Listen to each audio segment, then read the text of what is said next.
Fluorspar can be an unpredictable city. But fluency doesn't mitigate its problems. In some ways, it amplifies them. This is why we're deployed.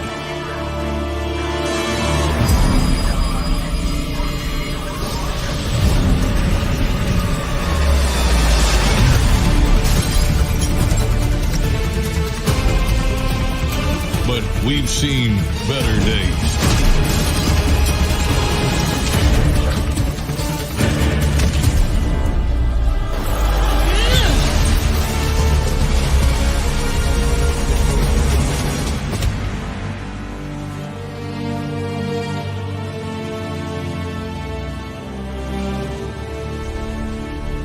Then why are we just now debriefing? This mission is not complete. I only know of her. Our lack of data collection is a problem. Valdez, I'm aware of your investigative talents. Braxwell spoke highly of you, and that's why you're on this team.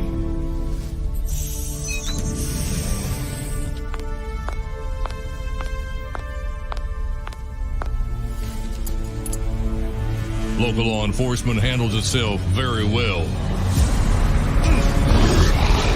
But there are those with abilities.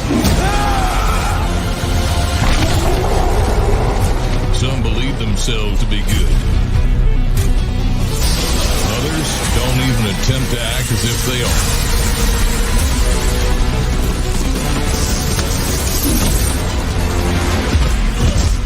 Either way, we're involved.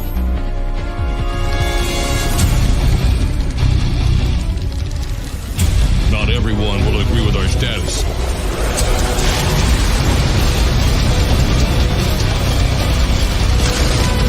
But that can be said for anything.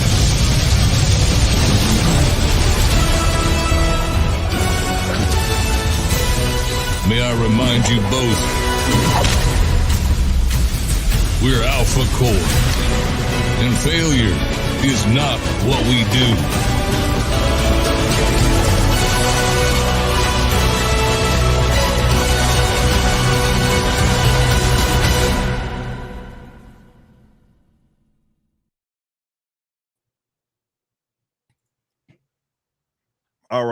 All right. What's up, everybody? I appreciate y'all so much for joining us today. We are here. We're live on my channel. And back are the lovely SOSKAS sisters. Ladies, how you doing? We are doing well. Thanks for having us back, boss. Thank you for making time in the middle of your $1 million campaign. You're like right on the edge, right, of glory of hitting that $1 million mark. Yeah, it's a special. I think people should bookmark this stream and look back at it because I think all of us are so full of NDAs at this moment that eyeballs. read faces or go back and look at this and be like, what were they hiding? Oh, now I know what they were doing that time. Yeah, it's we got so much in the works, right? With the company in general. You guys are all involved in a lot of this stuff that we're doing, as well as Chuck. And it's just cool kind of seeing everything come into fruition. And again, while all that's happening, we have Alphacore, to your point, launching and being as successful as it is. And I guess what I'll do is share my screen for the audience out there, so we can kind of look and see where we're at. Now, these are not the updated numbers. I will give you the updated numbers. This is a caching issue on Google Chrome. Our technical team is working on some of this. But actually, the official numbers, we are at we're over 950,000. We're at 952,000, and we just hit the over 9,000 total purchasers. Right, so that's huge. So these are a little out of date, but we just hit those numbers. So I want to give a big shout out to everybody in the chat, everybody that has already purchased, already got in on Alphacore #1. I have to thank each and every one of you, and everybody that's going to inevitably purchase it as the campaign goes on. Believe it or not, we have over 2 months that's still left in this campaign. And as we kind of make our road over to 1 million. So it's been a massive campaign here. We are all happy. It allowed us to kind of see where we're at with some of the non-ISOM properties, which you know, it's always a risk. We feel comfortable, and everybody knows Yaira is like the big one that a lot of people are waiting for. But you know, with Alphacore, it was one of those where, yeah, they're very actually important to the city of Flores Park, but it's still like it was a non-ISOM property in the first one, right? So for us, it was very difficult to see, okay, just how well. Of course, we expected it to do good. I mean, it had to do good. It was Chuck Dixon and Joe Bennett on it. It had to do good, but how good was up in the air, right? And now here we are. We're gonna hit $1 million inevitably, and I'm just again, we're all happy here. You guys are all happy here, and I'll allow you guys to kind of talk about it a little bit as we talk about like kind of story and elements. It's already been alluded to, and it makes all the sense in the world what's going to happen with Yaira, that Alphacore is kind of making it be presence, let's say, be known and the stuff it is that you're writing. So you guys are very familiar. You are obviously already read the book as well. You guys are very familiar. You're very familiar with this team. So like how was it like even writing them as well with the Alphacore, with some of the stuff it is that you've done, and again how they kind of impact the city? What's been y'all's experience with that? So do you want to? You go first. So if y'all remember what happened, Alphacore actually already had a fight with Yaira. That's not a spoiler. Yeah, right, that is not a spoiler, but you may have guessed that Yaira is not the kind of person that you can do something to and just carry on like she's not going to get you. She doesn't let that shit fly. She does not. But you're going to find out that Brian Solari is also that he's in charge of Alphacore, right? Yeah. And he told her that was his big thing. You need to leave and never come back. And now she's back. Well, he's a war hero that's now a cop, right? Yeah. So, right. And he's so powerful. I really feel that it's interesting. No spoilers of the book. I love how in Alphacore you really get to see a side to him that you haven't seen in ISOM 1 or 2.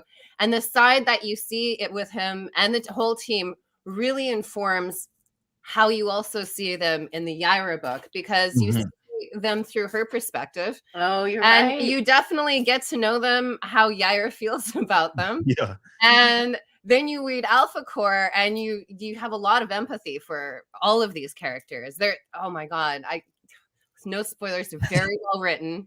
I mean, when people are like, who's your girlfriend between Yaira, Bloodruth, and Ingrid and Lillian? I'm like, I don't know. Four ways to Chai, you know? They're great in their own individual ways.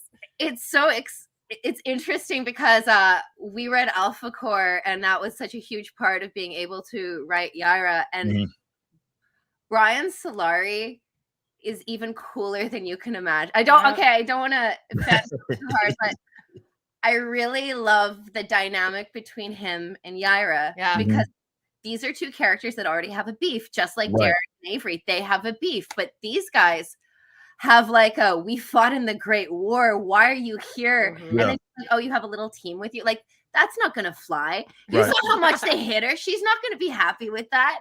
They have to oppose by nature too, because Brian and the Alphacore are the law. Yeah.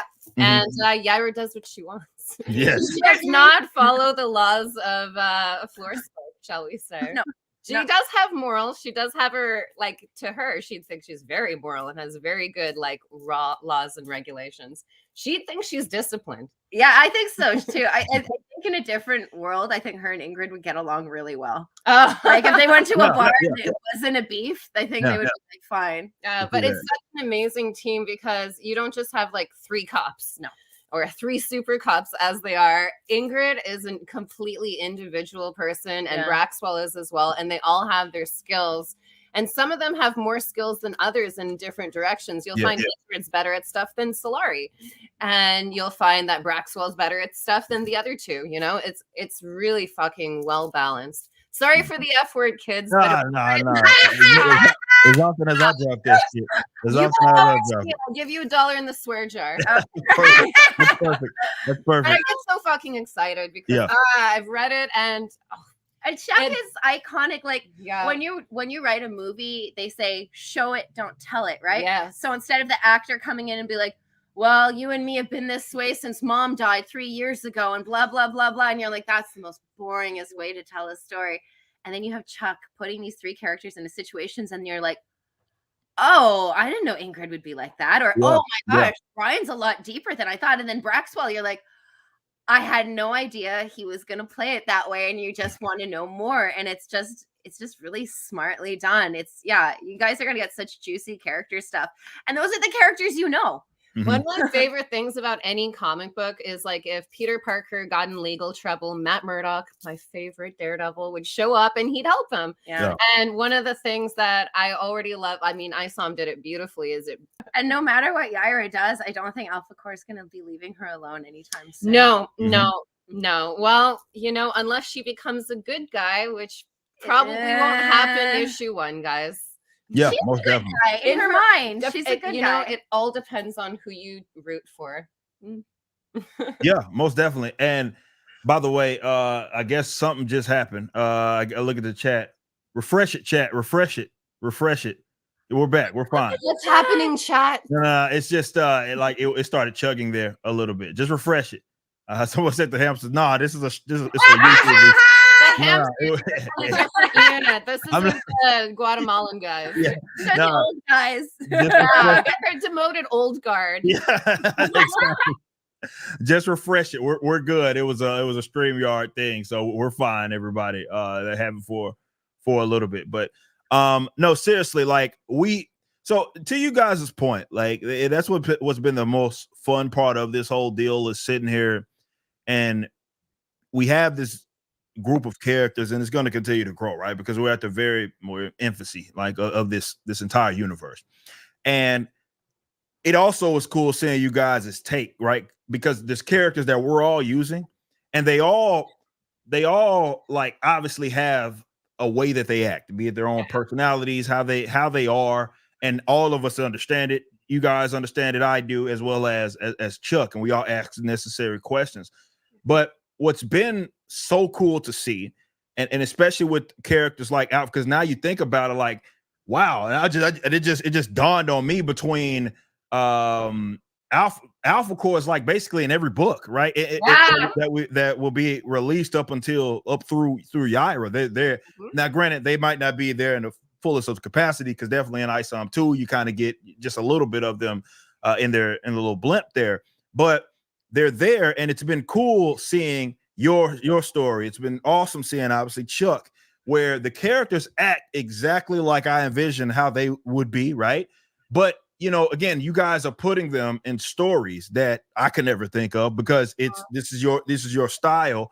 And you guys have been around longer than I have. It's just the reality of it, and with the experience, it comes with that. But that's been awesome. It's been awesome to see, because it's like we're able to flesh these characters out, and the story in itself is being told not just about the individual characters, but about the city of Flores Park, and it's being told from different perspectives, not just from the lens of a Yaira, which we're going to see with you guys' book, but a lens through Alphacore, with Chuck's book, and you see it from Isom's perspective and how he kind of gets caught up in the middle of it, where he's kind of just going with the flow. And you have Alphacore, which they have a little bit of different feel, right? They're the super cops per se. So it's like 100%. You envision them kind of at least attempting to have some sort of control on the outcome of any given scenario, because that's what they're there to do. But the Yaira thing kind of puts it's a wild card in it, right?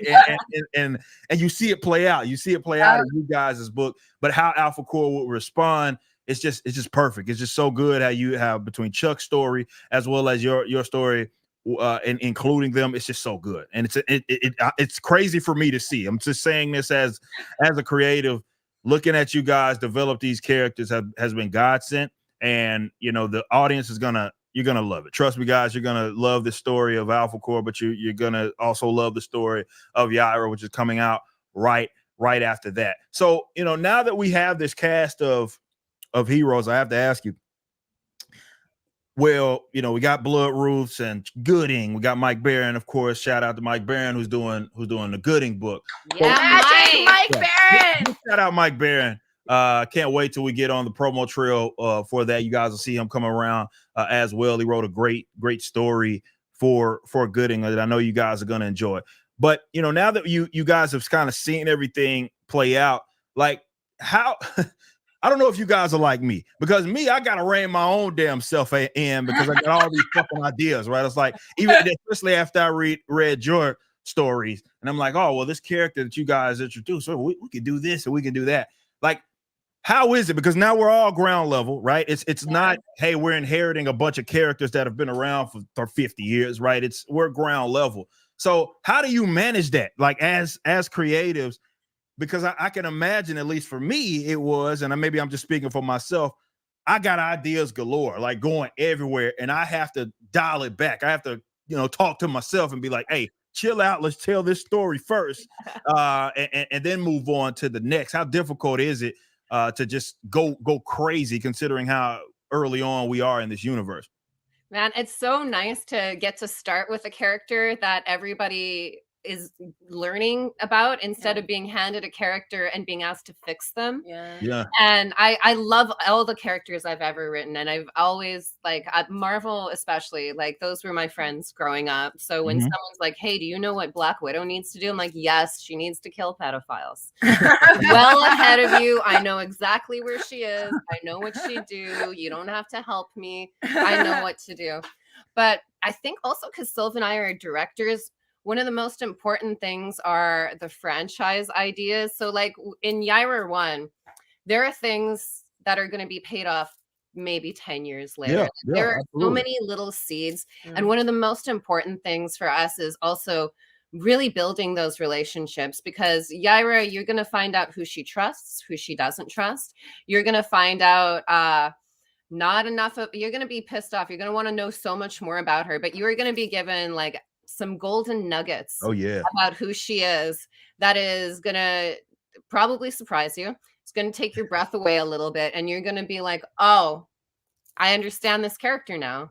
And knowing that Yaira can do and go as far as I want, and I won't ever have to be like, well, we can't use Alphacore and ISOM's not available, and actually we don't want you writing Yaira anymore. And I'd be like, it's just so nice and comforting to know that we can have these ideas and they can start to unfold. I mean, Sylvan and I are already NDAing, writing out future adventures and ideas to present as with all of us creatives being like, hey, we're really hot on this story, and it makes fun of the industry in this way, but I think we can do it better. And I'm not surprised your mind works like that, boss. Like, you're the Undertaker, you're the John Cena, you're taking all the new wrestlers and you're like, by the way, Blood Ruth, by the way, Yaira, by the way, the Alphacore, by the way, Gooding, by the way, Larry Shungai, by the way, Norfolk. Like, it's good that your brain works like that, because that's the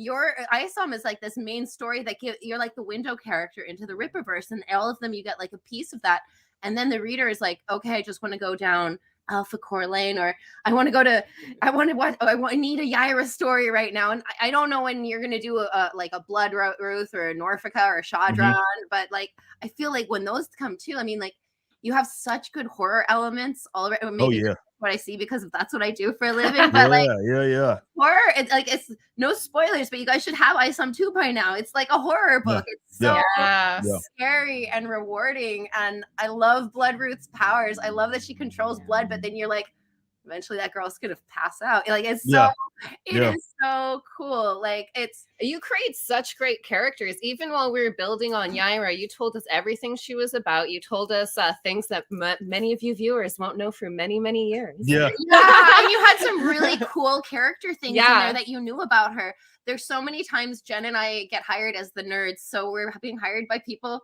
who have this great IP, but they don't know what it is. And then we nerd out for a while and they're like, we'll do some of that, I guess. Whereas when we talk to you, you're like, oh, that's cool. And that'll be like this and this. And I can, honestly, the times I message you like 11 o'clock at night, some random character thing. But for some reason, like, I'm like, oh, I need this. And then we have like a big conversation. We figure it out. Like, that I think the fans can see that. I think they can feel it. And I've never had that experience with anybody else.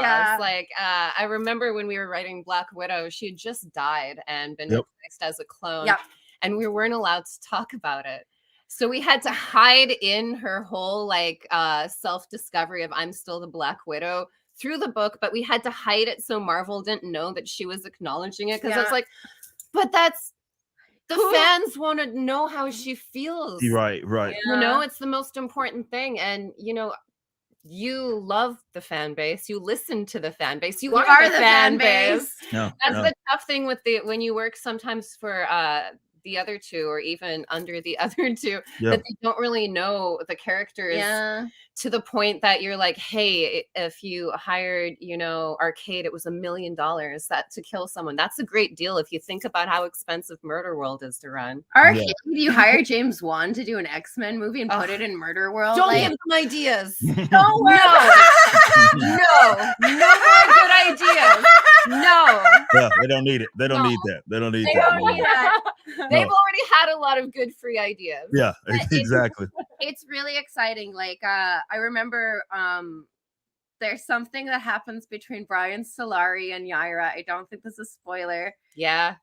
Something happens, guys. And it was their first interaction that they have in Yaira, and I was like, yeah, this is just testing the waters, and I'm sure Eric's gonna be like, Yaira's not gonna do that. Yeah, you loved it. You're fine with it. Yeah, it was one of the first things in the art you showed us. I remember when I looked at it, I was like, wow, this is good. Whose comic book is this? And then, and then I was like, oh my god, this is Deborah's art. Wow, she's good.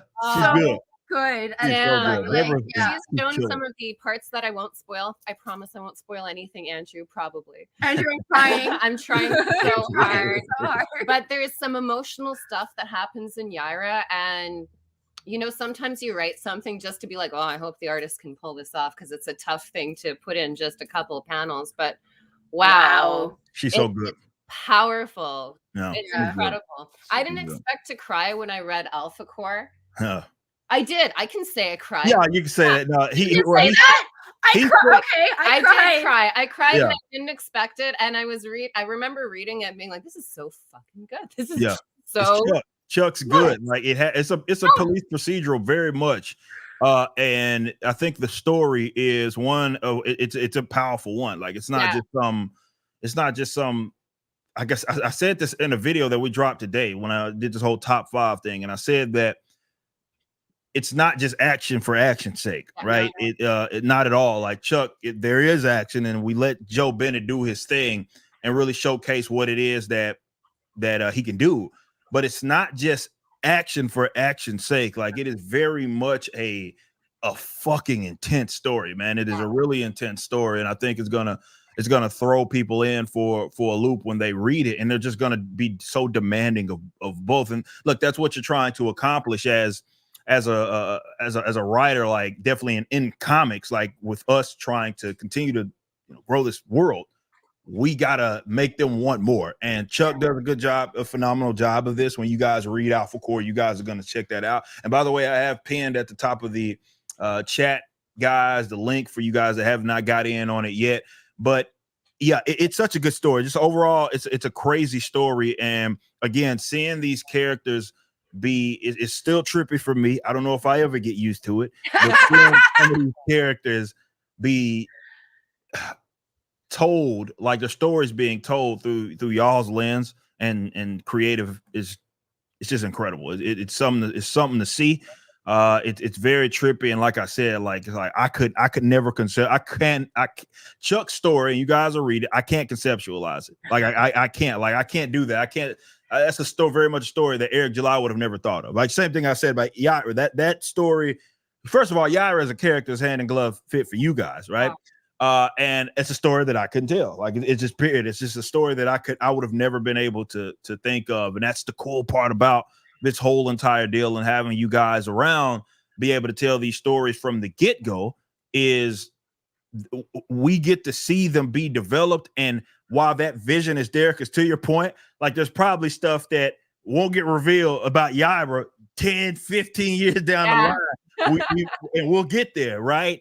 But to see you guys kind of take everybody through the journey of that is just a sight to behold. So again, guys, I can't wait for you all to read this book, Alphacore #1, which we start fulfillment on the first week of December. So we're right around the corner. Got a few weeks left before we actually start getting that stuff out there, though the campaign, of course, will be running all the way through January the 20th, and we'll be able to get in. We know we're going to get an influx of people as you guys start to do your reviews. More people are going to get in. It's going to be a great time.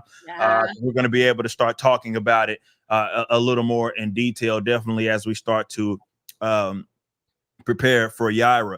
I appreciate everybody that's hanging out. I'm gonna get to some of these. We're gonna keep the conversation going, but I don't want to get too far behind. And I know that some of these super chats and all that have to do with you guys asking some questions. Thank you, So we have to make sure that we do this. So I don't want to get far behind. I'm already 17 starred comments behind. Wow. We'll fly through these. 17 deep. Yeah. Nice. Yes. Oh, Brass Monkey, thank you for my membership. Oh yeah.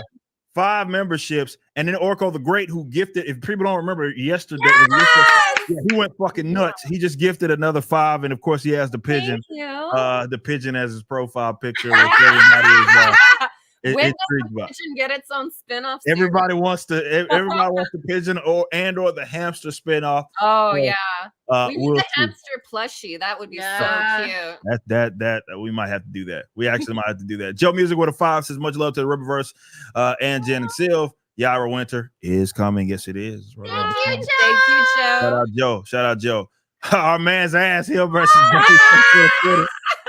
asking the golden question that apparently nobody's answered because they've never read anything. Question from the SOSKAS sisters: what's your favorite part of Isa? Hashtag gotta be says. Oh my god, I feel ours is obvious. Yaira smashing the title character into a car in his own title, no less. Yeah, he shows up, fucks shit up, and then bounces off into glory. My favorite is actually a little bit more wholesome. Oh wow! As soon as I opened, I knew what was in there, but as soon as I opened the book, Vasi was there with Avery. Oh yeah. And when I was a little kid, I was 9. I went to the comic book store, and that was my whole life, my whole identity. And I looked at that, and it gave me that vibe, and I was like, "This is cool! Like, this is like a real." The first thing people see, like if you start at Isa 1, that's the first thing you see. You see Avery and his niece, so that's pretty cool. And obviously, she actually shows up in the story. Oh yeah, towards the end, and that's a lot. When we were talking about this stuff when Isa 1 first came out, and we would do streams for some of you guys. That was y'all's favorite part. Was that interaction between him and Vasi, because she seems to be too smart for her own good, and she seems to know a little bit about it. Smart too. She's not annoying. Like, I'm smarter than Reed Richards is smart. Yeah. She's good smart. Yeah. I like her. Yeah. No, I like her a lot, and I love Altona. Me too. Oh yeah. Altona, you guys will be seeing a lot more of her. There's something that happened obviously in Yaira. And Isom that pissed y'all off. Yes. Isom too, that pissed y'all off, which to me just makes Darren the villain that we need him to be. So yeah, appreciate Darren you though. As catch fists from Yaira. Yeah, that guy. He's something else, is he not? Man, I appreciate that 20, man. I was trying my best not to stream over you guys today with the Real BBC. I know you guys had Kelly Jones there as well, so big shout out to you, man. 5 months from Alex says, congratulations on another successful campaign. Don't know why I can't talk today. Thank you. Appreciate you, Alex. Vito Prashad with 10 gifted subs. Ooh, thank you. Thank you. We're getting hella subs today. That's already 20 right there. Damn. Hometown Hero with a 10 says, much love to Eric. To you, Eric. SOSKAS and Riververse crew hype is at an all-time high. Can't wait for Alphacore #1 and Yaira #1. Also, can we get some villain comics, either Shadran or the Fire Dude and Alphacore trailer? Villain comics. See, I'm not against that. I'm not against that. It's just that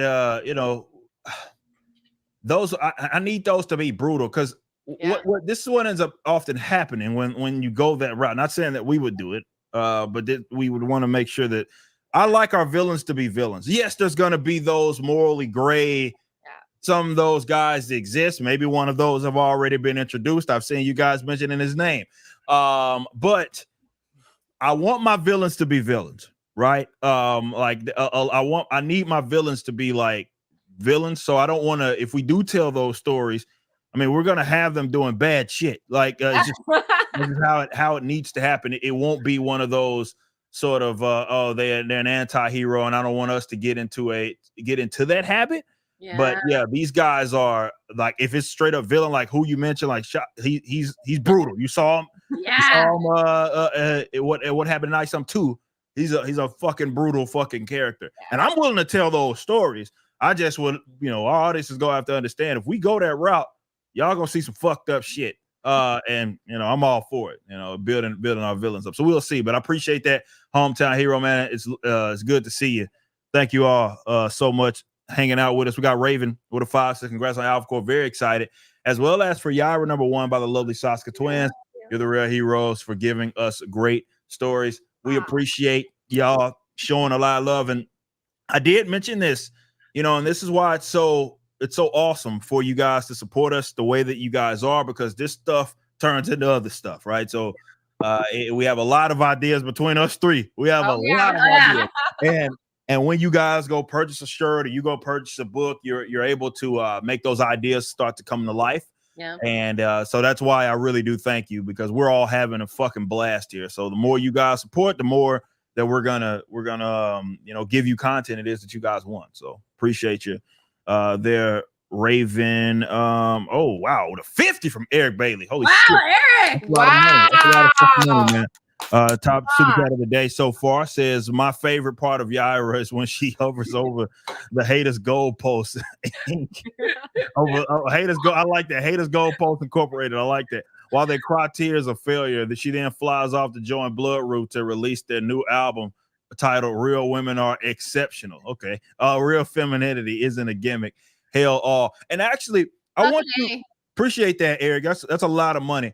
And before I read the rest of them, I want you guys, because I think I have a good question here, and I want you guys to answer it, because you guys have obviously handled characters. We know the American Marriage stuff, that's fucking badass, and we know what you're doing with Yaira. So where do you think? Because there's like I don't want to say a bad rap, but we've seen a lot of, be it the female hero that has been fucked as far as what the mainstream is doing to them, and being completely unable to tell a compelling story about a female character, right? And then they ironically start blaming men and other shit, which is weird. But what do you think a lot of like modern talent, I'll use that term loosely, is going wrong, right? And like the creation of or to storytelling with the female hero. And why we're getting a lot of just mundane, very just bad overall stories with female characters.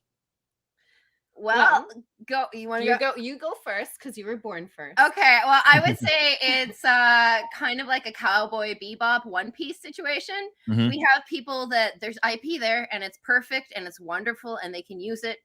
They choose not to. I can't tell you how many times I've actually gone to meetings where some of your favorite IP is actually being controlled by a studio. They're planning to make something.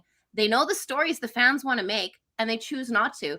One great example is Halle Berry didn't want to play Storm again. So they put in a fake scene where she's in Africa and there's these kids and they're starving from a drought, and she makes rain happen, and that made her sign on, and then they dropped it.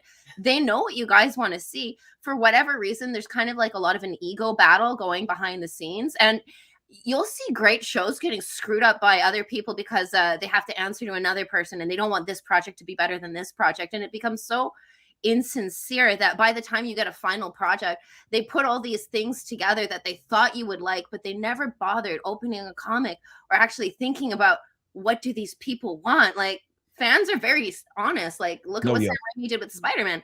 That was fucking awesome. Look at Barbie. Like, that killed. And everyone was like, women didn't come out for Captain Marvel. Well, they all went out to Barbie, man. Yeah. Like, you can't say chicks aren't gonna pay for shit. We'll pay for it. But there's nothing worse than being like, this is made for you, and then being a woman and going to buy that and being like, I feel like a stupid coming here, I feel like I've been pandered to, and I feel like you don't actually care about me. You're just like, oh, this will make her happy, and shut up. Yeah. I think a lot of fake geek females have taken over geek spaces. Yeah. I think that like when Andrew Garfield got cast as Spider-Man, he showed up in a costume in Comic-Con. He went off about how grateful he was. He called Tobey Maguire to get a blessing, Yeah. Like, it was a big deal. And I won't name any names, except I bet you can guess a few, chat room. People who get cast as characters who've existed before you were born. They're going to exist after you're gone.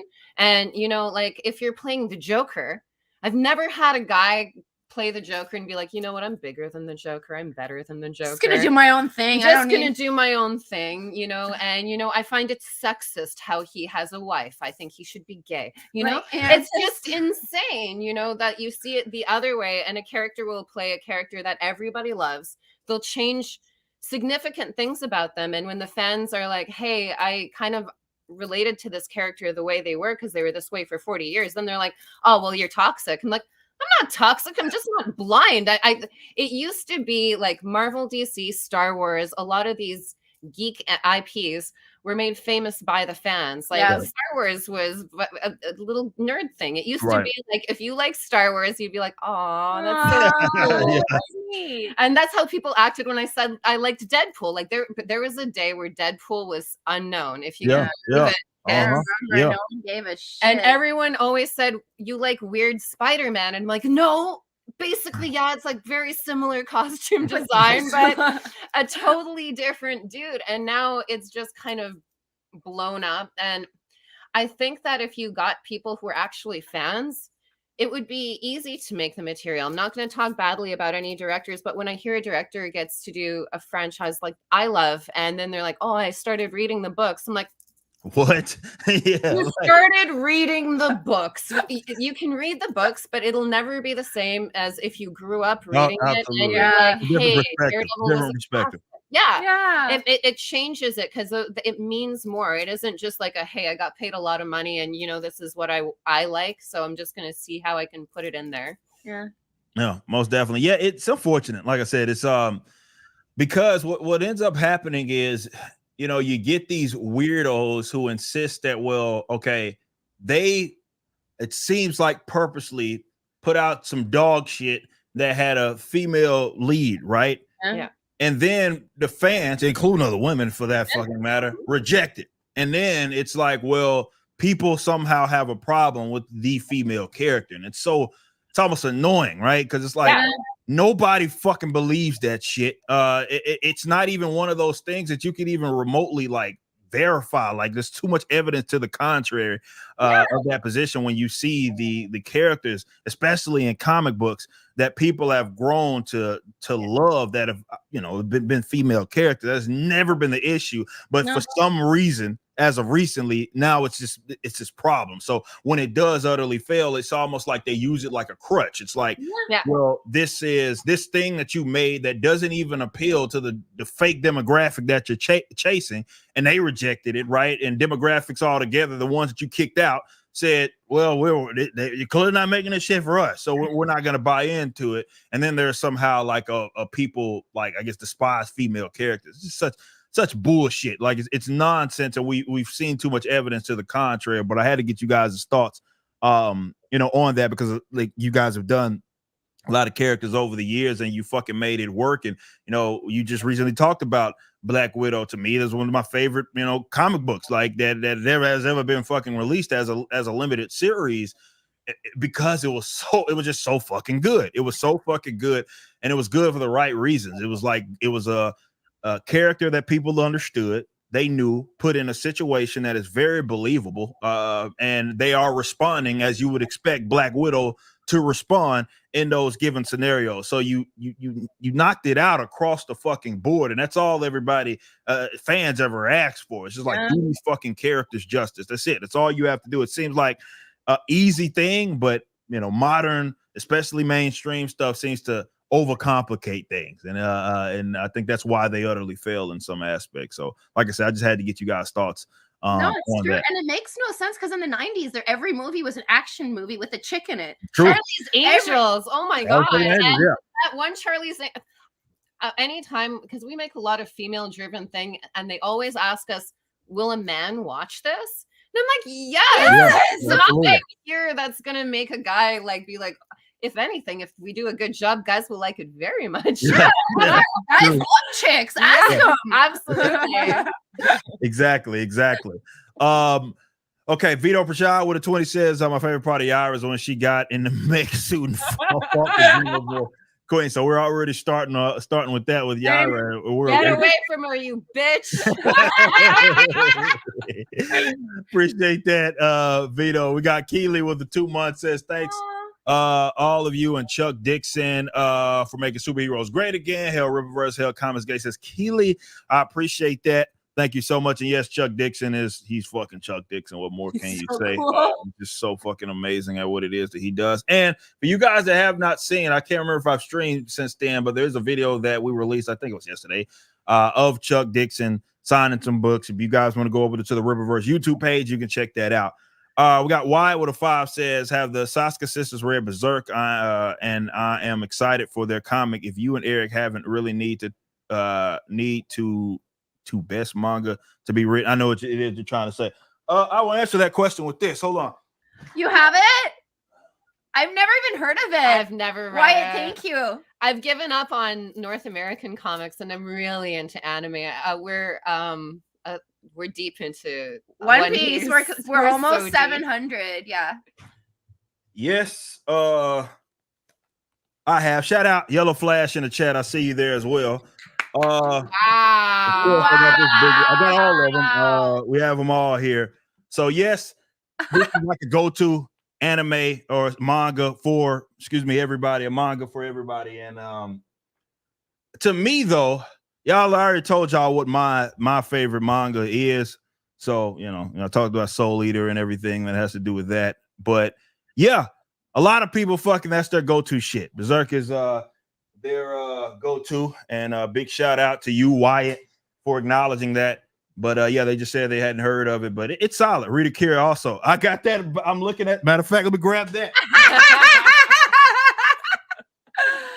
Oh, that's so badass. We have this as well. Wow. we got them all. Wow. No problem with fucking weed though. But yeah, we got it all over here. River like Soul Eater, a man of culture, says yeah, Soul Eater is my favorite manga and anime. So yeah. Okay. Wyatt, I appreciate that, man. Thank you so much. Where else are we? We got Alex with a 5 says, I cannot wait for Yara for all 3. Who's your biggest influences? Oh, for everybody, for your writing style. What are your favorite movies and books? Keep killing it. Writing style, I'll go first just real quick. It's hard to say that I have a favorite. That's an impossible question for me to ask. I mean, obviously with him being here, I have a kind of bias with Chuck, but also you got to understand, like I literally grew up in the 90s. Like that was when I was growing up, right? Lived through every part of that decade. And Chuck was the main man, during that period of time, right? So everything he was doing, Robin, Nightwing, and like I mentioned, Birds of Prey. I remember covering that on his Birds of Prey on my channel like a long time ago. And everything that he's done with the Bat Family, Detective Comics, it's I have a little bit of bias there. But as far as like cosmic Marvel stuff, cosmic DC as well, Starlin, all that, I could go on for days there. So it's hard for me to put out like one guy. But hopefully that give you some perspective. I'll let the ladies answer. I would say my biggest one would probably be Daniel Way. Daniel was the first person we ever collaborated to write a comic book with. I love how he took Deadpool and made him so funny. I know some people don't like his Deadpool, but I love how mean-spirited he was and how he's a psychopath. I thought he was hilarious. Garth Ennis is huge for me. Yeah. I love how dark his stuff is. It's phenomenal.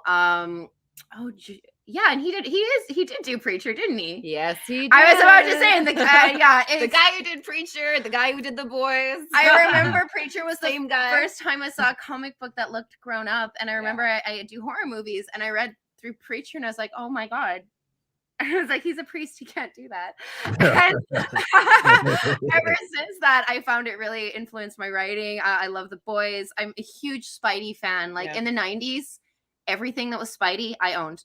I still sleep we'll with show you Spidey our sheets. stacks I someday. have I love it. I think I don't know. I mean, Jimmy Palmiotti and Amanda Connor, I love too, but I've also been friends with them for years, and they've been kind enough to like teach me stuff like that. So I don't know. They've all been so kind. Yeah. Yeah, they're huge influences. Sorry, Jen. Maybe you have all of them, but also Dan Schaffer. If you don't know yeah. Dog Witch, he's amazing. Not only is he a writer, he's an artist. Yeah. And oh my gosh, I like it when women aren't men hating she-women. Yeah, exactly. Yeah. That's one of, I won't say which of those artists, but one of them, that's their phrase. And I like it when a girl can still be like, I don't know where the weird double standard came in that guys could be like muscular in places where muscles don't even exist. Yeah. But if a woman is just toned, they're like, oh, I'm insulted. I'm like, it's an achievable goal, but you can never look like Wolverine. Like there's you never. You see some of the Batman comics, man, fucking the traps and like insane. It's impossible. You can't fucking be nobody's built like that, man. But Dan Schaffer, he writes such fun women and such beautiful women too, and you flawed. know they're flawed too. They're insane. Like if you read Dog Witch, she's batshit crazy. Yeah. Most definitely. Well, good question there, Alex. And I appreciate you, man. Vito Prashad with another 5 gifted, man. Thank you so much. Shout out to all the new members. There we have Isaac, 16 months. Says, I love these women.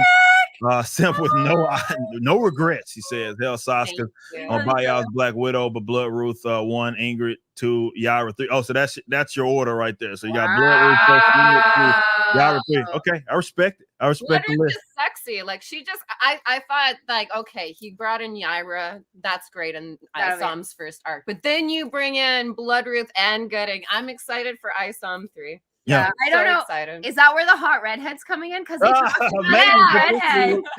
we'll see. We'll have to see. We will have to see. Vito again says we get when you get enough characters, we need artwork of all of them sitting down for a delicious meal at the local boy howdy. So what he's mentioning is Chuck Dixon creating, that's also a cool part of this whole ordeal, like franchise restaurants, right? Within the Rippaverse, right? So that's what it is he's talking about, because Chuck has sort of mentioned that. So thank you, Vito. I appreciate that. 20. That ain't cheap. David with a 9 months. Thank you, Ira Brown, which with a 10 says fine. I will order Yara when it comes out. Yes. Thanks, Ira. You should do that. You should absolutely do that. Okay. David with a 2 says congrats on Alphacore, held from the 199. Shout out to Jeremy and the 199. I saw again. I did shout out. Yellow Flash, who was also in the chat. Crazy Poe becoming a member. Thank you. My man's Bruce. What's up? Says, when I get all my Yara CGC covers, do we get both signatures from Jen and Sylv? Winter is coming. Well, yeah, that would be the plan. We'd get them out here just like we had Chuck. And we'd have them sign away some CGC copies with both of them on each cover. I feel like that has to. Oh yeah, that's right. We're gonna double team your comics, guys. Yeah, there you go. Shout out Bruce. But yes, both of them will be signing them. Iron Age, with a 5. Hell, the entire crew. Shout out to Iron Age Media, by the way. Congrats on your success and keeping up the grind. You got it. We for sure are going to keep on keeping on. Defendo with a 25 month says, can we get another short box that's just black with a Rippaverse look, like a just straight up Rippaverse short box? I mean, that'd be the easiest thing to create. Thank you, Alex, for making sure we got our short box. Yes. Yes. And by the way, those are completely fucking sold out, guys. They're gone. They're gone. So they got a one. If you missed out on that, that's Kanan White stuff. Look at that. Yeah. Already got the books in our show. But look at that cover D, that creators edition, cover D. Oh, look at that. Thank you. Those around a lot. Oh man, shout out to y'all. This is just Yaira. You guys don't want to see that. Yeah. But yeah, shout out again, man. Those short box. I never thought about that. A short box, because that'd be the easiest thing to do, like a short box that just had Rippaverse stuff on it, like just like the logos. I never even thought to do that. Maybe Defendo. Yeah. That could be an evergreen item that we could do potentially. Defendo 99 with a 25 months. Appreciate that though. I have to look at that. Otendo with a 20 Australian says Isom 1 and 2. You read it yesterday, and I really like Isom a lot. I love the world, the story, the character. I don't usually read comics a lot, but wow, it's good. And now I'm excited for Alphacore and Yaira. You got yourself a fan. Hey, man, first of all, I appreciate you getting in on ISOM 1 and 2. And yes, if you love those, you're going to love Alphacore. You're also going to love the Yaira book. So I appreciate you becoming a new fan, man. And yeah, I love to see this all every day. That's the interesting kind of spot that we're in. We're not like the big guys as far as us being around forever. So it's a constant wave of just people that are just now finding out about it, right? Yeah. And then they get in at ISOM 1 and 2, and that's the fun part of this whole deal. And we have an awesome fandom here, so people are welcoming of these guys that are getting in on it. So shout out to you, man, and I'm glad you are becoming a fan there. And check this out, Darren Fontaine says 2 beautiful women. These twisted twins will be great next to me at Merc, and and they look like they could kick that punk Avery's ass. That's good. You know what you did to Eltona. Don't you sweet talk Yeah, us. exactly. I don't know. I'm listening. Always with the bad men. Yeah. I know. I can change him. Good luck. Shout out Darren Fontaine. Shout out. 5 from Ira again says well said explanation on how bad Hollywood has gotten. Yes, Destiny Cookie Jam, appreciate that. 7 months. Yo from DJ Steph with 16 months. Crit Nature with a 5 said Eric, we need Yaira 1 cover A as a poster 2. It's badass. Make it happen. See, the thing about that is we got to reformat it, right? Which we can do. I mean, that's not the end of the world to try to reformat it, but the cover format and the poster format of 24x36 is different. So we'd have to mess around with some stuff to make it happen, but it could happen. But we do have a poster for you guys. I've actually shown them. I've shown them the poster. You trust me. It's a good poster. It's a really, really good poster. You guys are gonna. You're not gonna be upset. You're not gonna. Yeah. You're not gonna like. Like you said. Like it's tough to be like, should it be a cover? Should it be a poster? And then I saw the poster. I'm like, you're. Don't worry, the poster. You're good. You're good. Like everything that Yaira's on would be great. As everything would be good underwear. It would be Game, 100% game. Aberjam with a 5 says saw your poll today. I don't care who the next title character is, as long as you put in a chick, as long as you put a chick in it and make her lame and gay. And we won't be doing that.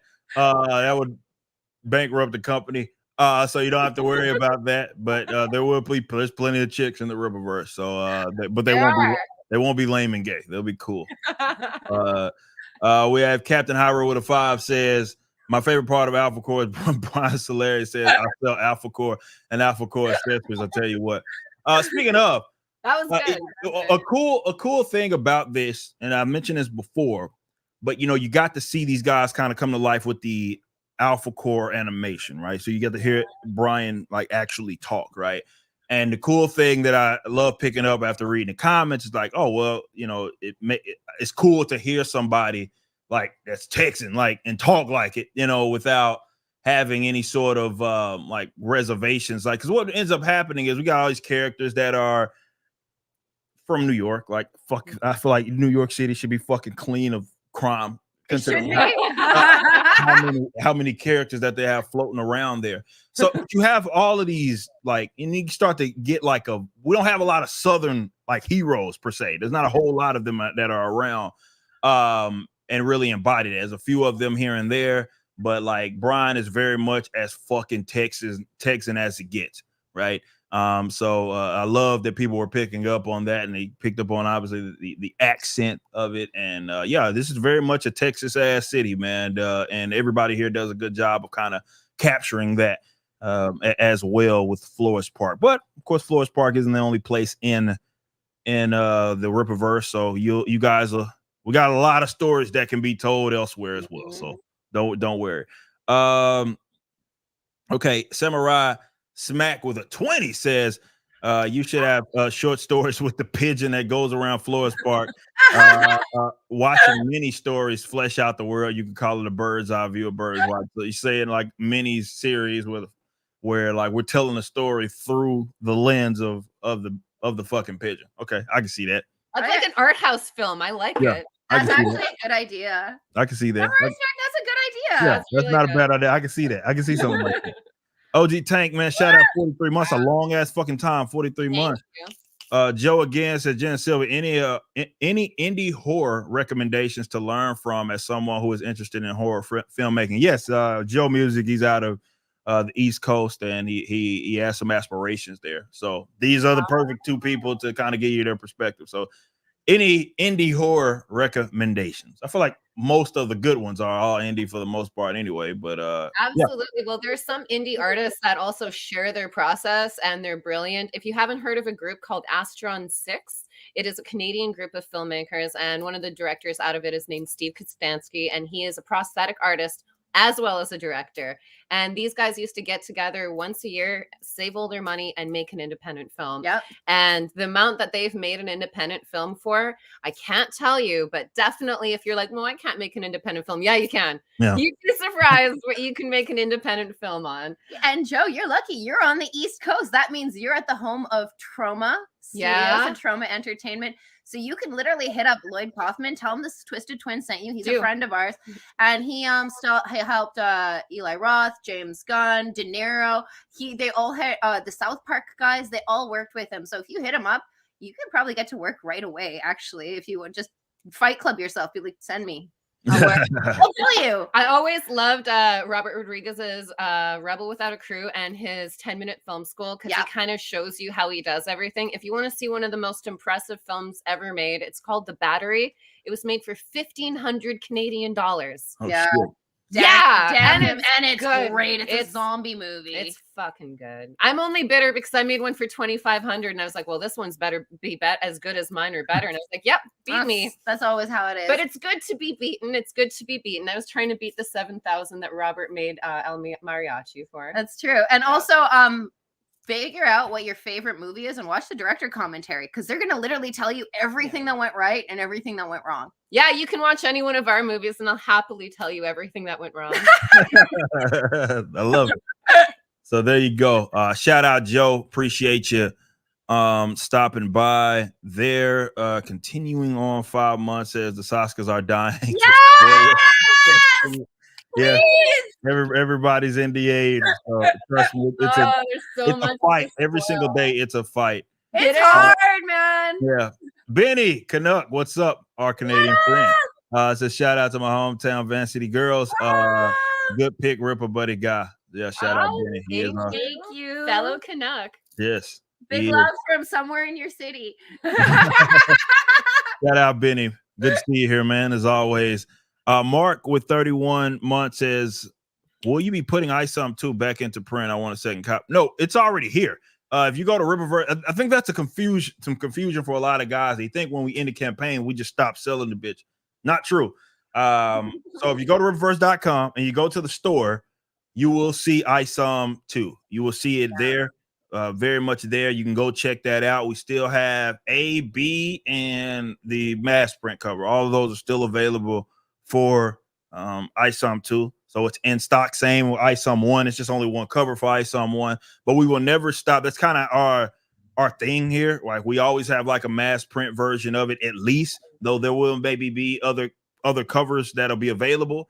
We can always guarantee you for our major releases that you will have a cover that's available. So just head over to the store and you'll be able to purchase. So go riververse.com, go right to the store and you'll be able to get it. Appreciate you, Mark. And hope Yaira shirts are on sale, guys. Yeah. Yes, they are. You can get that exact shirt right there in the store. They are on sale. So make sure you go get those. Night Shift with a 5. So I absolutely can't wait for Yaira #1 with you two, the SOSKAS sisters at the helm. It will be nothing less than incredible. It is an incredible book. Thank you. Thank you. I will say it's a fuck yeah story. Like, Yaira is a big character, so her books are big. Yeah. She's crazy. She's wild. She's very powerful. It's so much fun to read her too, because there's so many female characters that are kind of shoved down your throat. And like when Xena was a show, everyone loved Xena. Yeah. Nobody was like, I named my first dog was named Xena because of that. Yes. There was nobody would ever be like, hey, Xena's only for chicks, right? You shouldn't be watching Xena or anything, So that's Xena and Yaira definitely would be friends. Yeah. Definitely. Yeah. And if you're getting Yaira for a youngster, read the comic with them. Yes, I Yes. will say that everyone is different with what they can handle, but I was reading these comic books. I was reading very heavy adult storylines when I was a kid, and I became a director and a comic book writer. So Yeah. just Read it be with open to it. yeah. Yeah. So read for sure. Read it. It's a brutal fucking story. And that's good. Because it makes sense for who that character. You guys saw what happened in that Ice on One. She's fucking. She can be a little fucking brutal, right? That's the character. So it makes all the sense in the world for that to be in that book. So most definitely check it out once it gets released this winter. Okay, where am I at? Oh, there we go. Shadow Warden says, when are you gonna steal my username, Eric? You said it was a good hero name during one of those FIFA streams before Ice on. Oh, Shadow Warden, yeah, it was. I did say that it could be a cool hero name. I remember saying that. So I don't know. I have not come up with the Shadow Warden yet. So we'll see. Hey, it's good to see you here. Good to see you here. Brass Monkey with a 20 says, I want it all. Yaira Riververse for life. Yeah, there will be. Again, we already have announced the cards will be available. The next deck of cards will be available. So you guys are gonna get those, right? The new set. I cannot wait for you to get it. Did y'all open your box? Oh my god! Did you open the box? It's right there. Did you read it? It's very confusing. Yes, but you were gonna get it. So it's gonna be a lot of items that are gonna be available for you all, in addition to the books. That are cool. A lot of y'all are excited about the cards. Those will be introducing characters from ISOM 2, Alphacore, and Yaira's book. So you guys will be able to check those out then. So for you that always get the I want it all, it'll be a lot of stuff for you all. JR with the 5 says, I'm looking forward to Yaira 1, but can the SOSKAS break their NDA today and give us a hint about the story? Well, no. They can't break they're NDA'd as much as they want to. They're NDA'd. They are NDA'd out of their minds. So we are. But no, we're close. Like, February that it's starting to get to that winter date. After we'll see. We think that we should be able to get it out in February, at least launch. That's what we're preparing for. If something changes, it changes. But that's what we're preparing for. So you're not too far away. I know that's one that a lot of people are excited for, but you're not too far away. So I'll spoil one thing, guys. Yaira will be in Yaira 1. There you go. So there you go. I promised I'd give you one. There you go. That's your spoiler. And he was like, has a heart attack somewhere. He's like, no. Sorry, Sorry, chat. Okay. Why would a 2 says, well, thanks, Eric. I'll add a character to my manga list. Yeah, you should. It's right there. Pedro with a 7. Canadian says we need to bring back bromance and fan service are women. Says if fan service are women. I get what it is you're saying with a 7 from Pedro Pancho Sanchez. I appreciate that with a Canadian 7. Marcus Henry with a 2 says specialty Yaira Valentine's cover or post. Yeah, it is. Release it around that time. See, the only problem with that is that, because fulfillment would have to start like then for it to be like worth a damn, right? Yeah. Like it would have to start like immediately. So I don't know if we could pull that out, but we could do maybe out of store Valentine's themed stuff, like out of campaign. Yeah. That could happen. That's a very doable thing. So we'll see as we get there, and definitely once our release schedule starts to pick up, and we're not doing as much of just a flat pre-order, campaign. Like we'll do pre-orders, but they won't be in like this big campaign format. We're gonna have a lot of wiggle room to just do spontaneous, cool stuff like that on like seasonal stuff as well. We have a lot of ideas. That would be amazing. I think you're exceptional. Yeah, exactly. Like, all that good stuff. We have a lot of ideas. We're gonna be able to entertain those very, very soon. Where am I at? We got Colombo says with a 5 says, I appreciate you guys. Shipping is a bitch though. Well, I don't know if you've checked our rates as of late. We have greatly improved our shipping rates since ISOM 1. We had some new stuff that went active this campaign. So if you have not checked, go check that out. You'd be surprised how cheap it is.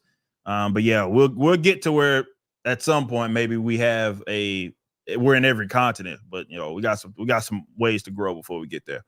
Defendo 99 with a 10 says, I will give the signed Yaira book when it comes out.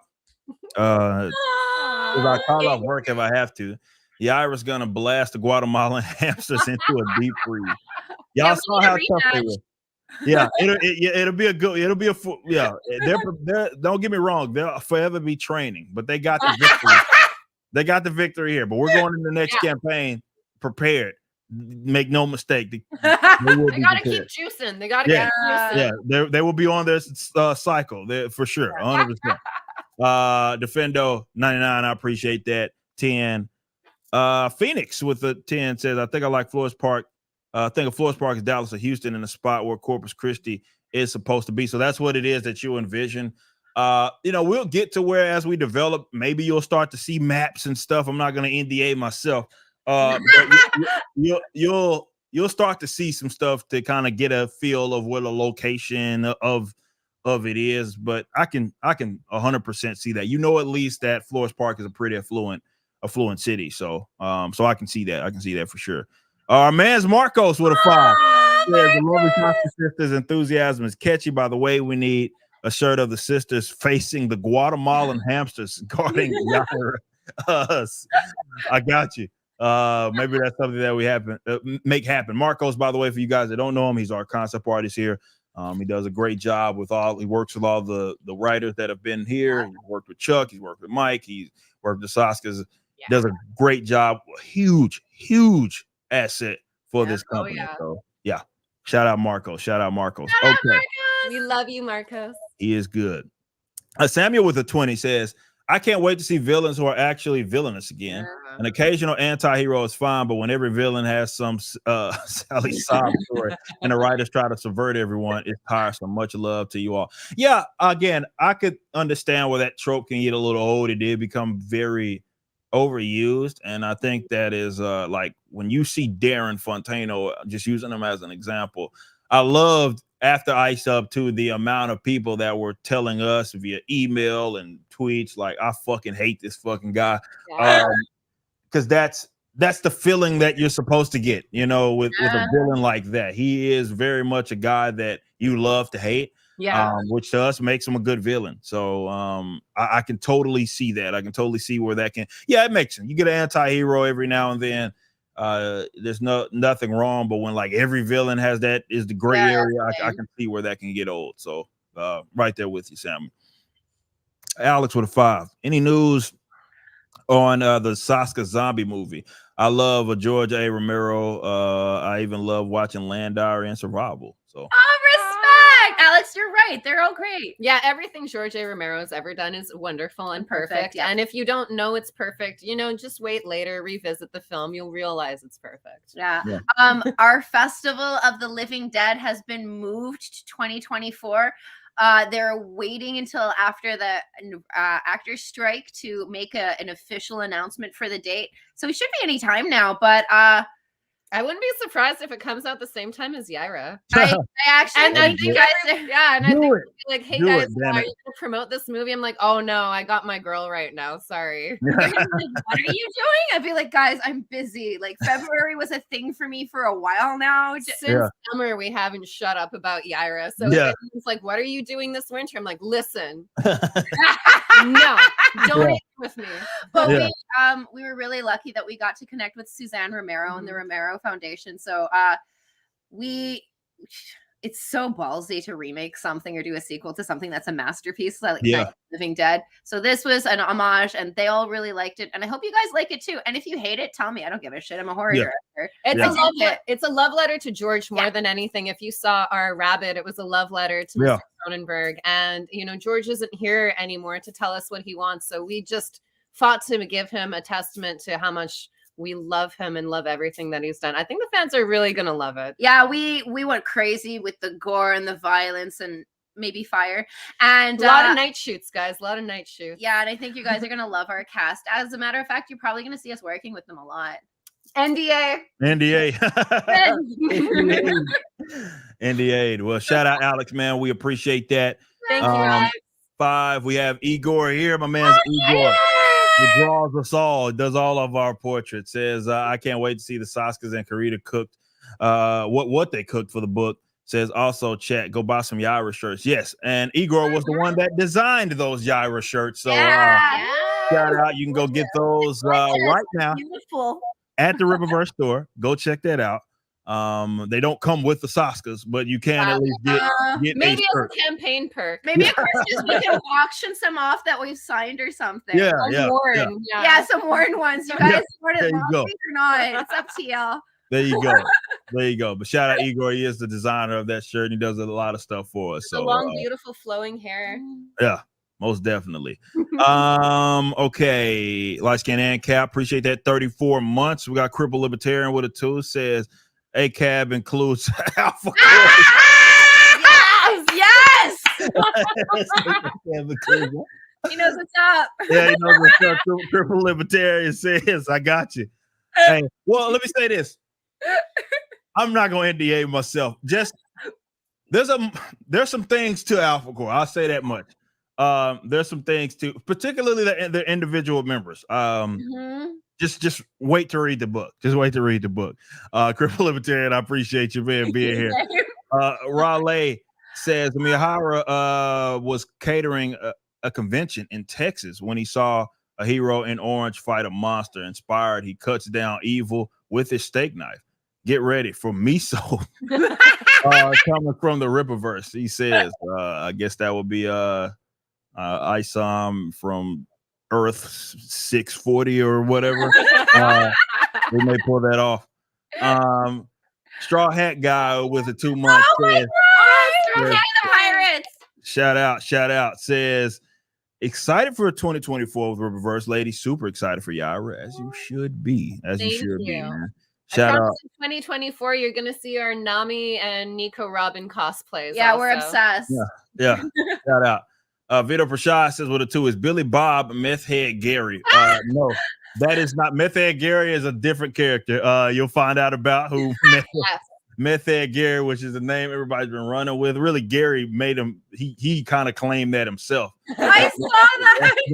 That reminded him of himself at darker days. But no, that Meth Gary is not Billy Bob. You'll learn a lot about him though. You will learn more. He is not just a random character that we just put in the trailer just to put in there. He's very much in the book. So you guys will learn more about him.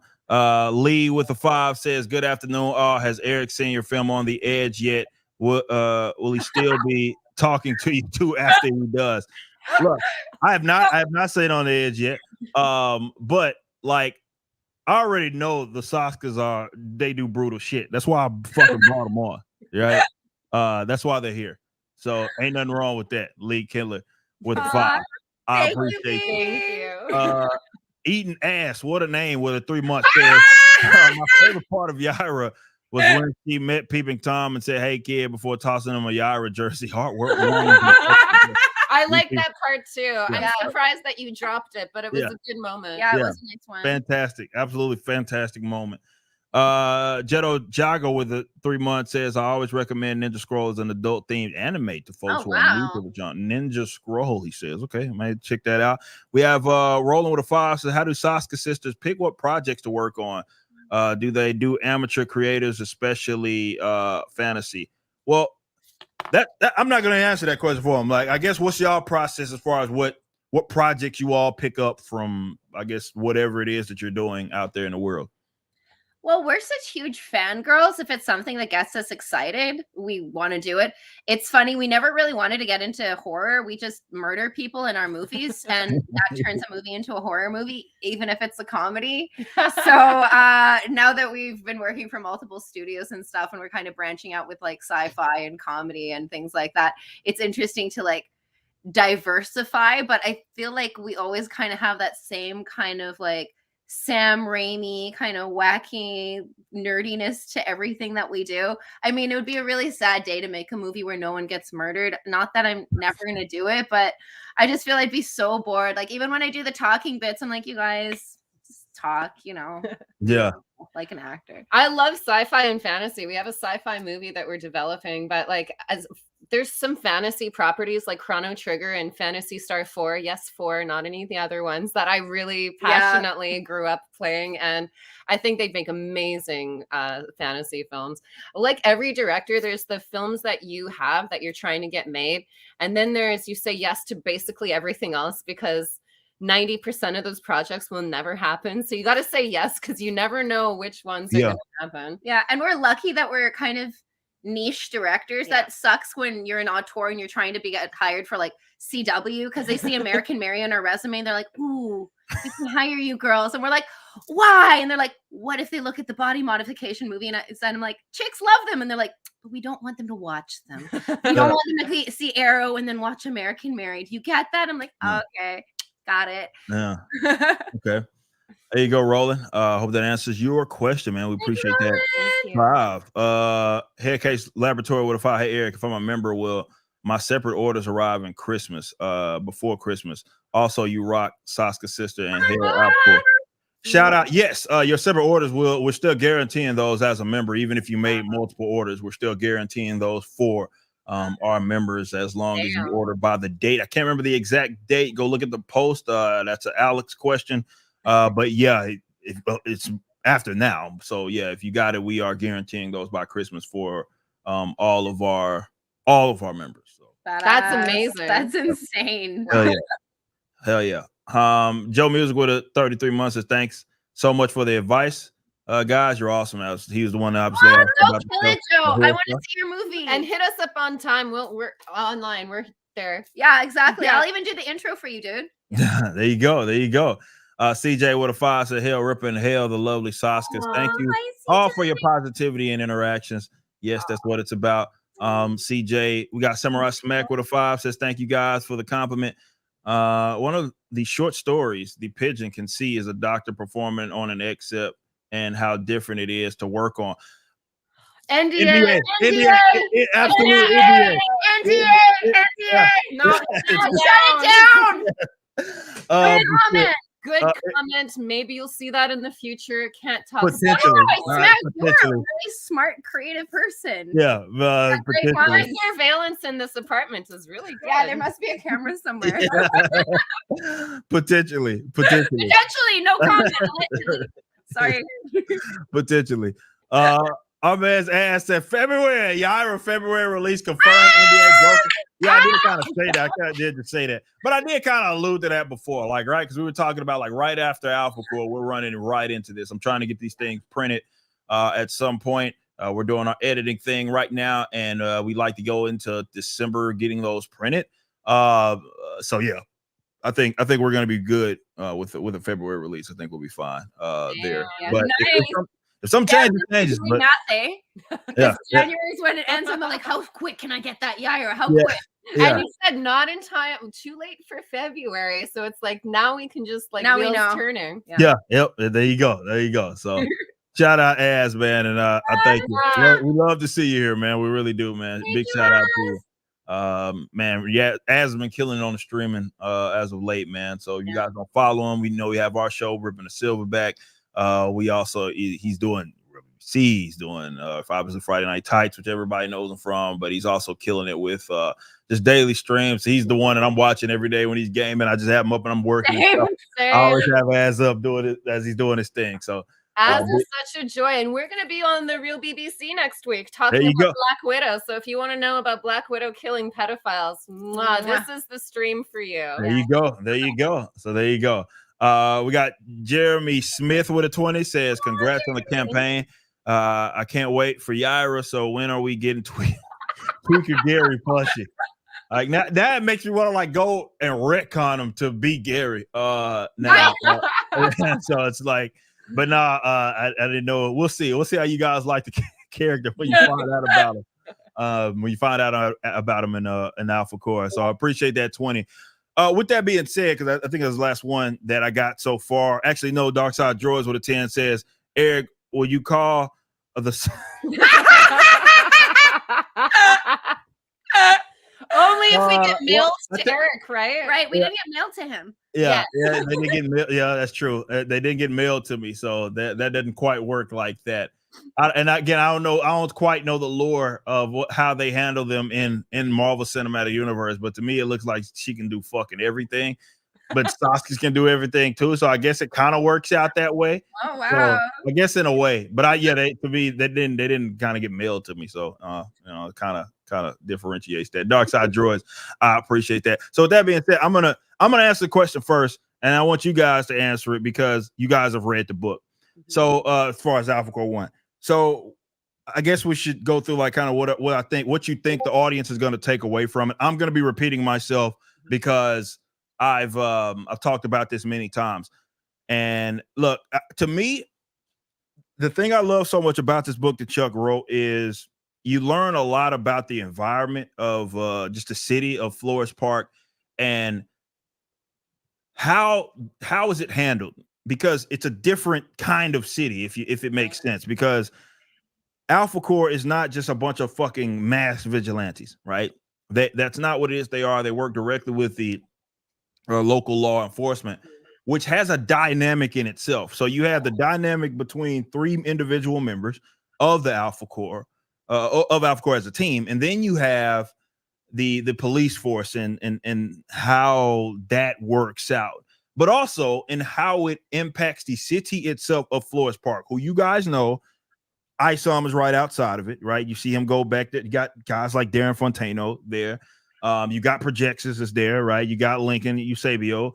You got obviously Yaira has returned to the city. So what this does a good job of is setting the scene of, you learn more about the individual characters.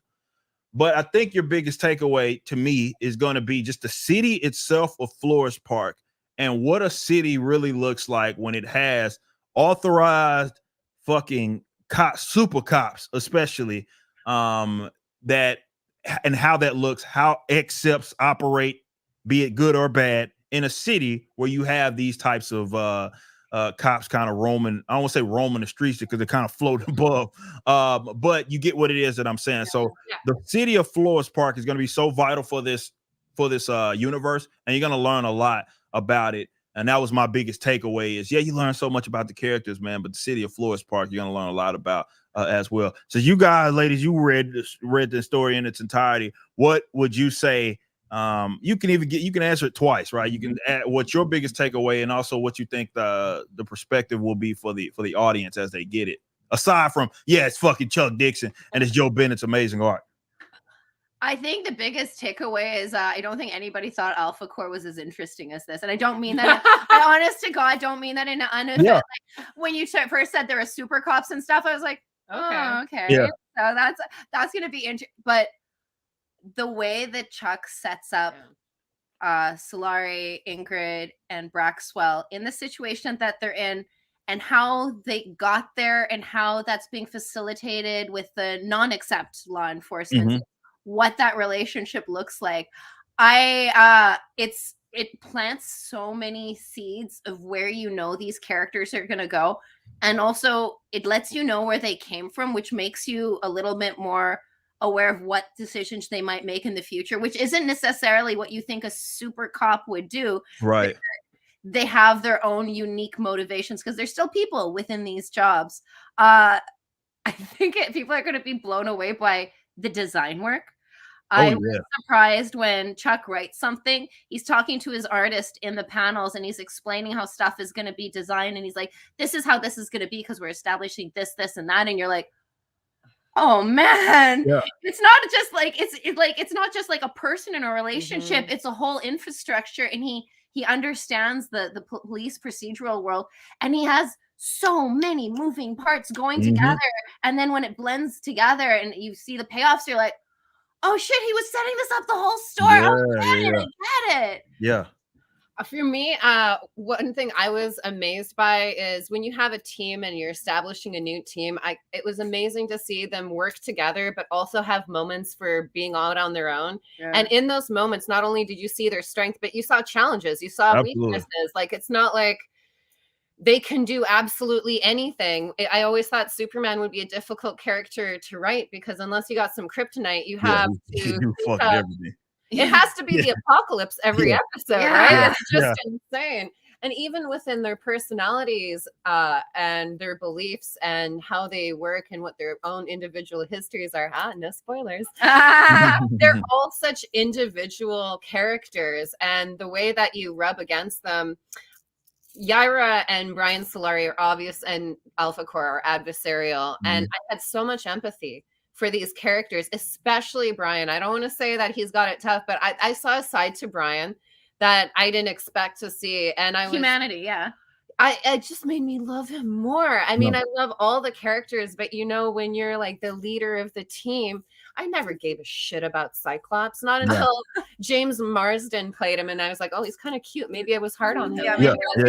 But beyond that, it was just such a bland, annoying character. And Brian is such a well-developed character. All three of them are, but I was surprised that Brian had so many hardships that you wouldn't expect of a super type man. And I think another thing that's amazing is you kind of show what the rules are for accepts, and you find out what the rules are for the police, and you find out what the rules are for the Alphacore.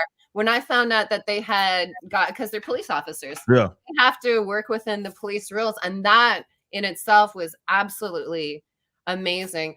The scale of the city, like with Joe's art and what is happening in the story, wow, you really get to feel that. You know how you drop into New York City and it exists, so you can go around and get to know it. It feels like you get dropped down in Florespark and you get a little tour of it. You know, that's a good point. It's amazing. And it's very cinematic. I don't know if you guys heard Chuck's stream, but he was talking about big ending. Holy crap. You don't even expect what he's gonna do, and then it happens and you're like, oh man, I thought this and this and this was gonna happen, and it's now this. And it really sets up that the next book of the Alphacore and what's gonna happen is going to be how do I say this without spoiling it? It makes the world's huge. Yes. And things have gone into motion that are very, very big. Things have now gone into motion. That's a good and because of what happens here, the train has left the station. And yes, there was a plan of what was supposed to happen, but now it's going to be its own thing. And there's stuff that unexpected that has happened as well. And it just repercussions for actions. The choices. The stakes are so high. The stakes are high when it starts, but what happens within it, the stakes for the Alphacore, the stakes for Florespark, the stakes for other characters that are developed in this story are just risen so high. And it just you realize how much these characters are working under. You know, you realize what their lives are, you realize what the pressures on them are insane. Like that's what you relate to as well. I mean, I love that Peter Parker couldn't pay his rent. That was just something that was my favorite thing. I love that no matter how shitty my life was, Peter Parker's was always worse. It was so always worse.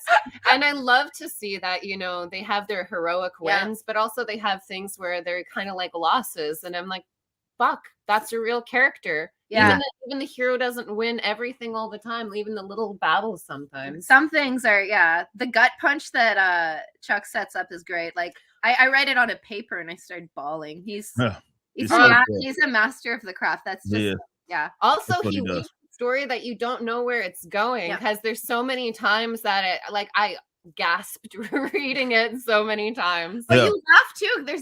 There was one villain introduction and I remember I was like, wait, what's going on? And then I was like, this is so good. Not that we're confirming or denying that there's a villain or villains. In a superhero. True.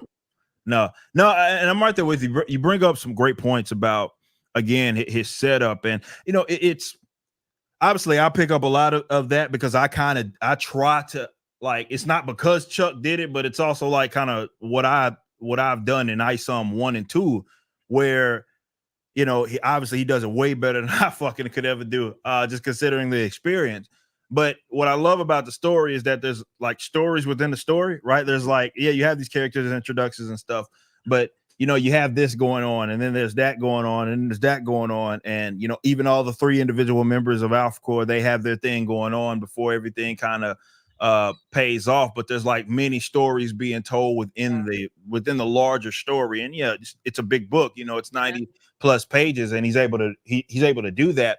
But I love that about this story as well. Is just he's so fucking good at that. With it jumps around, but it's not incoherent by any means, especially once you read through the entire thing. And I can tell that this is going to be one of those books that people go back to and read a second time, third time around, because they probably maybe missed some stuff. But he's just so good. He's just so good at what it is that he does. And you know, everybody here that's read the story has just been just stoked, just completely stoked on the story. And I think that you guys are gonna love it. I know that you guys are gonna. I know that you guys are gonna love Chuck's story, and to have a guy like that that's around and as enthusiastic as he is, it's been wonderful, man. It's been absolutely wonderful. We got Samurai Smack again with a 5, says last one.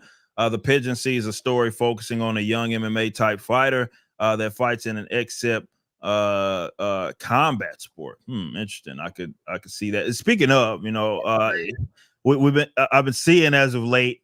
I made that post the other day about this like poll, right? And or was that the day? It might have been the day or last night, whatever it was, about hey, who are some characters obviously that you guys haven't announced that has their own series that you think they can have their own series. And we're getting a lot of love for Larry Shungite, which is cool. Right, it's cool. I didn't just put him in there just to put him in there, right? You can see that obviously Lincoln's watching him on the TV, but you know that wasn't really. And for guys that picked up on this, there was some of y'all that did pick up on that. There's a conversation that happens in the ISOM 1 with Cedric and ISOM that gives that's actually your first glimpse into the Southern Style Wrestling League, right? And then this is kind of the first time that you get to see it, and you got a character in it that is you know, feeling some kind of way. And I think the possibilities are going to be endless with that, right? Because definitely with having people like yourselves here, and you know, we grew up on this wrestling thing, so it's the stories that will inevitably be told around that. And I've always wondered like how that could be told. And I remember talking to Eric Weathers, who was our letterer. He does a lot of our graphic designs. You guys know Eric. And that was his favorite part. That was his favorite part of it, like getting that feeling of man, this is almost like 90-esque kind of wrestling. And they got that feeling from it. I'm like, man, okay, that's fun, right? And I love how people are reading these stories and seeing, because everything's a filler for me. Like I put this stuff out there. I'm like, okay, I got these ideas.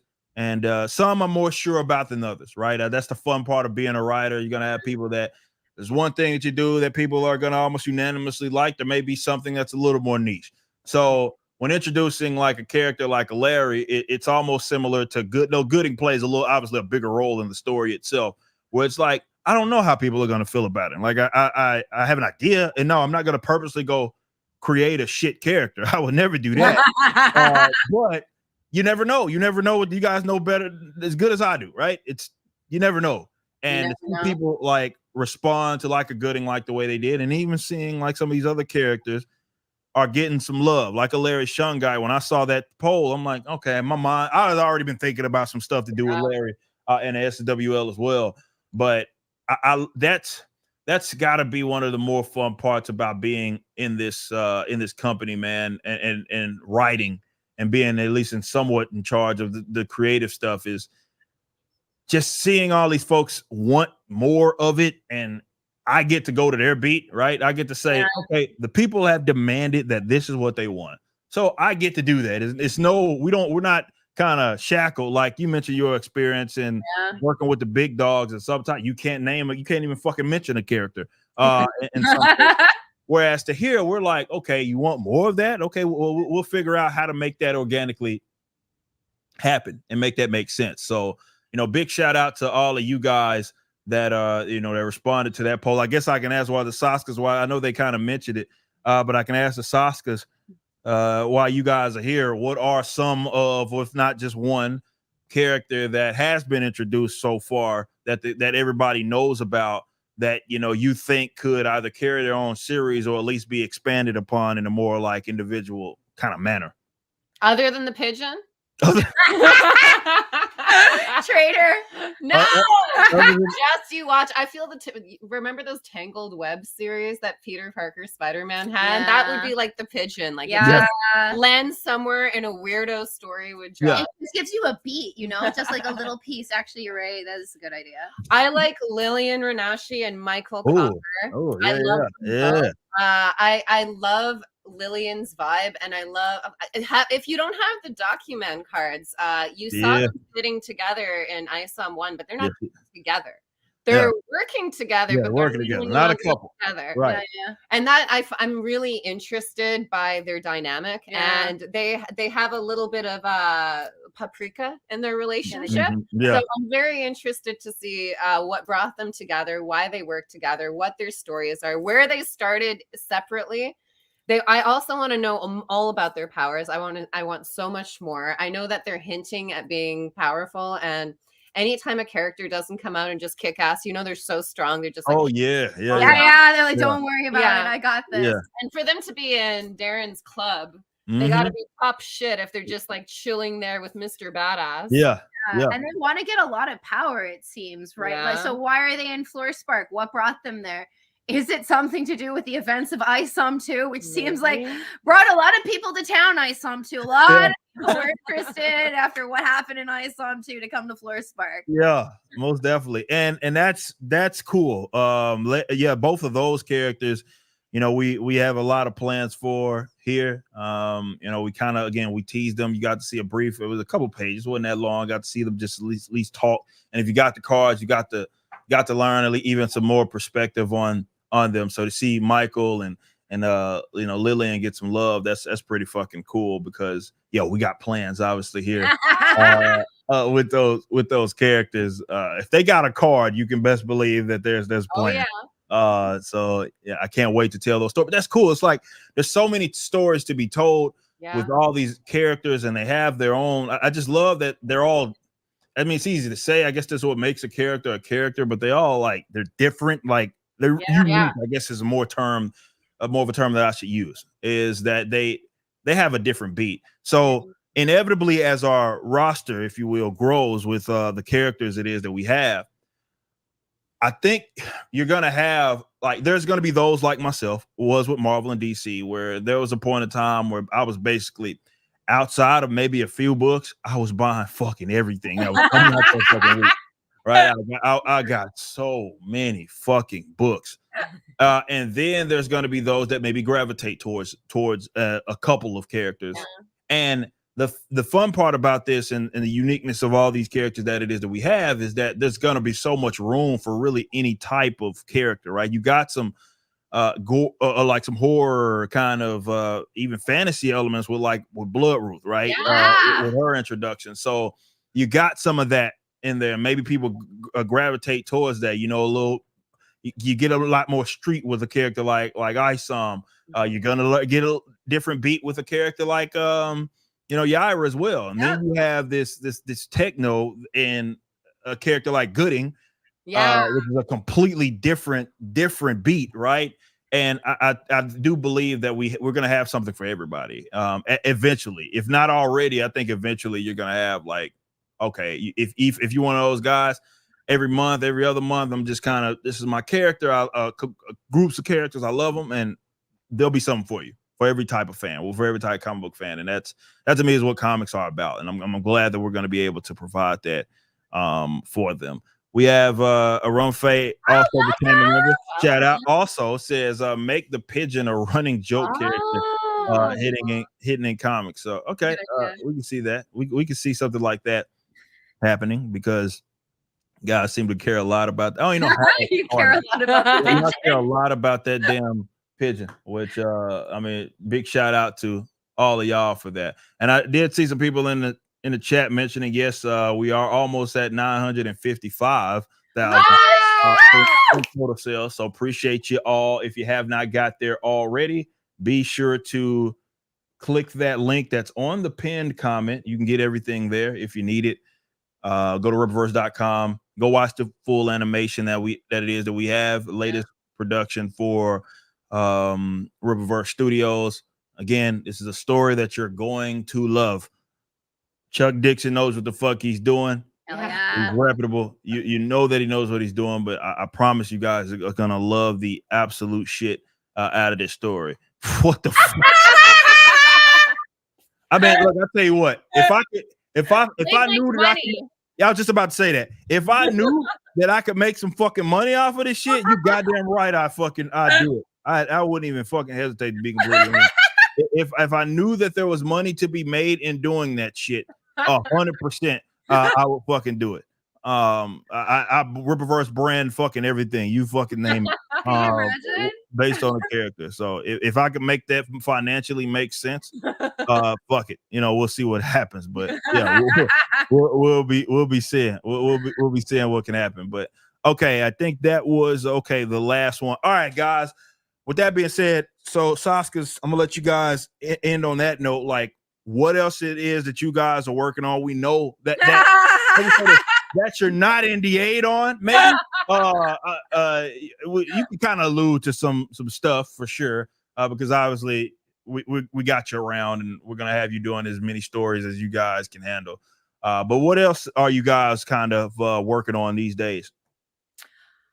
We are doing some what doesn't have an name.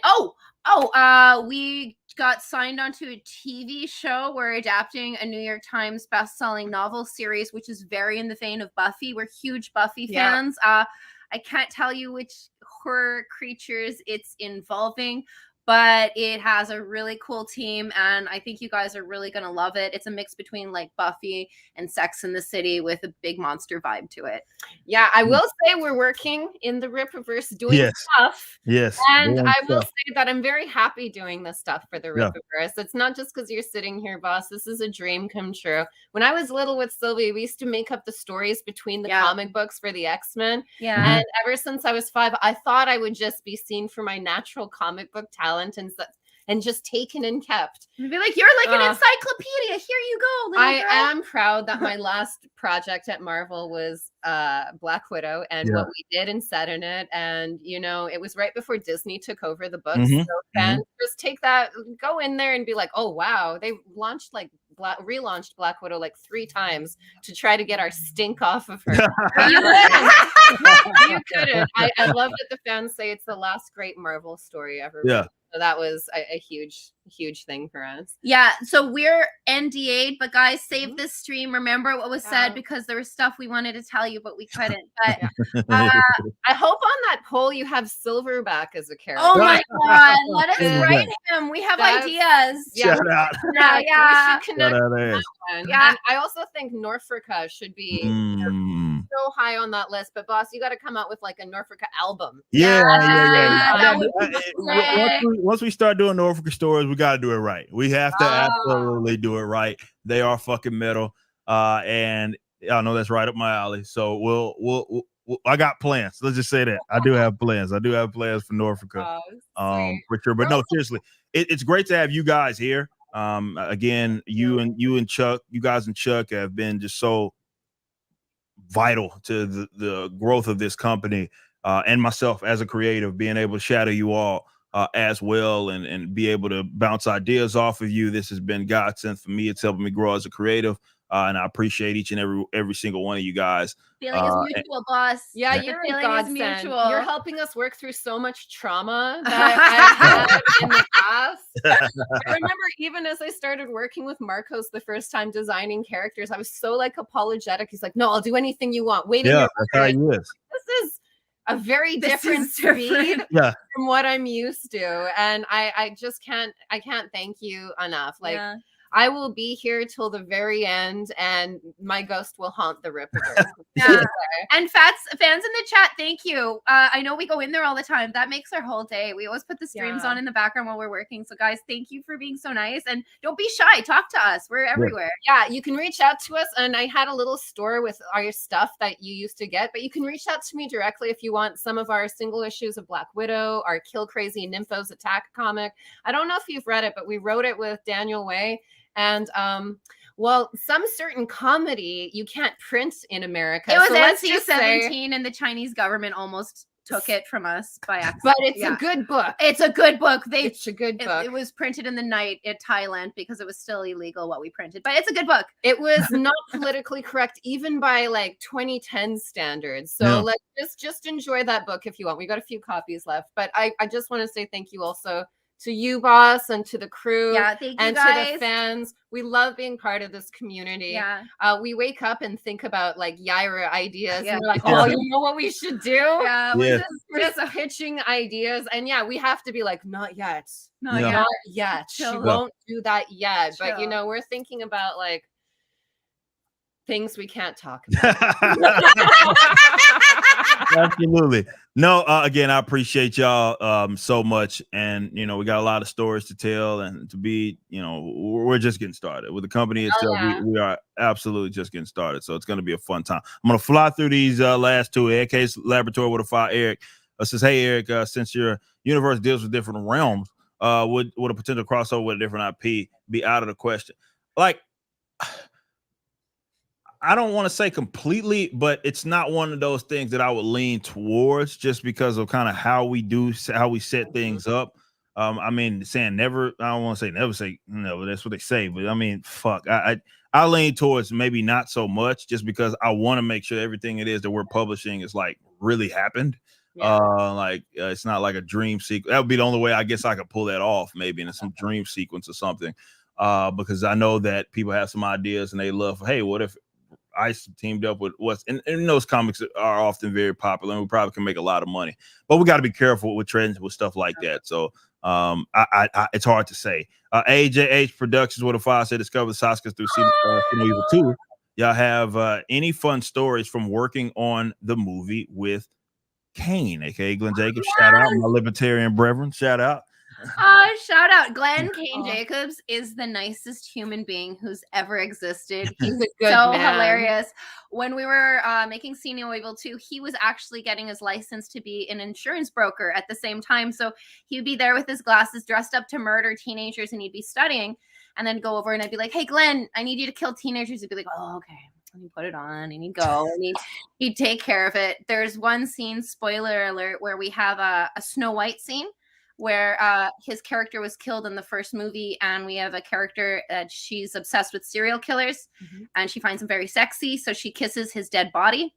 And the wonderful Catherine Isabel played that crazy character, and I remember going through set being like, okay guys, we have some sexual content. She's going to be on top of Glenn, she's going to be shaking her butt, kissing him. Is everyone comfortable? Katie's like, I'm comfortable. DP's like, I'm comfortable. Everyone says they're comfortable. Glenn goes, I'm not comfortable. I'm like, oh, what a joke. He was like, well, it's actually gross. She's my daughter's age. And I was like, only you, Glenn, would such be a like, good man. yeah, he's yeah.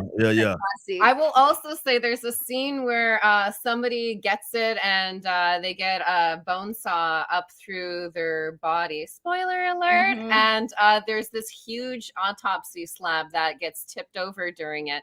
And we needed 5 big guys to lift it over. And Glenn, because you get one take in wrestling. Yeah. And if you're waiting, they're thinking, oh God, I did something wrong. And Glenn's like, what are we waiting for? And I'm like, oh, we're just waiting for the team to pick that up. And he reaches over with one arm and just pulls it back up. He also had a fake plastic hook and chain. He swung the real one like it was the one made out of metal. Like, he is so powerful. It's good. He's a good man because he could kill us all if he wanted. He was such a gentleman. He never even cusses. There's a scene where he has to say something horrible to one of the actresses and then kills her. Yeah. And between every take, he was like, just want you to know I don't feel that way. I don't use that language. I think you're a lovely young lady. I don't speak to women like that. I would never say that. And we'd be like, just say in the killer thing. She knows, Glenn. And he's a sweetheart. Yeah. He's wonderful. He also gives autographs to all the fans. Yes. He's so gracious. Wrestlers are the most gracious, like there for their fans, people outside of the Rippaverse. Yeah, I can't tell you how many times we've had lunch with him, and it's like in a bar, and then kids are outside the window, and they're like, my kid can't come in the bar, and he's like, I'm just trying to eat before I wrestle, but I'll go out. Okay. Yeah.